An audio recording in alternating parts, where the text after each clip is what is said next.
Alright, so if you own a Shark robot vacuum with a 2-in-1 with the mop system, then this right over here is very important to have because this is what you need for your tiles and floors when it comes time for the mopping, which I'm about to show you guys. But this, you pour a little bit of this inside, then at the same time you add some water as well too to your Shark robot vacuum, and from there it should be working very well on your tiles and floor, which I'm about to show you guys on how effective this thing is.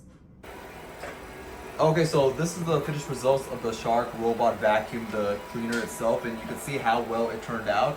And you can see my tiles are absolutely, it's like, you know, shining and is really clean.